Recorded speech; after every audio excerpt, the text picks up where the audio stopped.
Good morning বন্ধুরা, welcome to our new blog. আবার নিজে নতুনভাবে ছন্দে ফেরার জন্য তৈরি হয়ে গেছি। আবার সেই টিফিন লাঞ্চ ভোরবেলা থেকে উঠে তৈরি। যেহেতু এখন আমার রুটিনটা একটু অন্যরকম, তাই সকালবেলায় সব কিছুই করে নিলাম। এদিকে একটু নিজের জন্য সময় বার করে ছোলা আর খেজুর খেয়ে আবার চলে এলাম রান্নাঘরের দিকে। মেয়েরা এরকমই হয়, নিজের জন্য একটু সময় বার করে নিই, কারণ একটু তো এনার্জি দরকার। এদিকে ভাত হয়ে গেছে, আমার তরকারি আর পটল ভাজা আর স্যান্ডউইচ ছিল। অলরেডি আমার 7:15-র মধ্যে সব কমপ্লিট হয়ে গেছে। এবার আমি একটু যাচ্ছি আমার দুই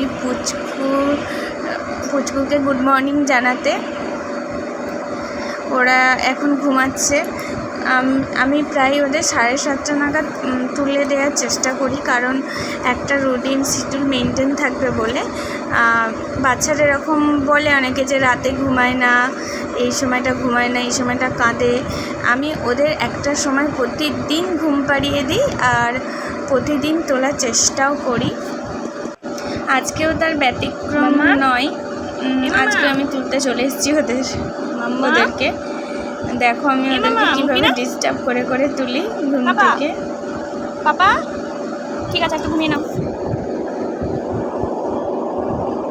তুমি উঠবে না, ঘুমাবে?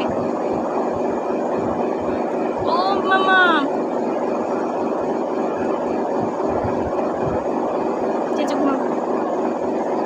Good morning. তুমিও বলো গুড মর্নিং।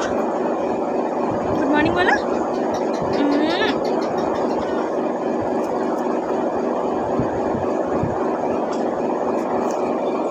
চলো দাদা ভাইয়ের কাছে দেখ। এই যে গুড মর্নিং, তুমি গুড মর্নিং বলবে? এবার ওদের আমি, বাচ্চা তো মুখ ধোয়াই না, কিন্তু একটু গরম জলে ওদের মুখ মুছিয়ে দিই। আর এবার ওদের একটু বাইরের ঘরে নিয়ে যাব, ওই সানলাইটের আলোটা যেখানে পড়ে। টাটা বাই বাই, আজকে এই পর্যন্ত। আবার দেখা হবে নতুন কোনো ব্লগে।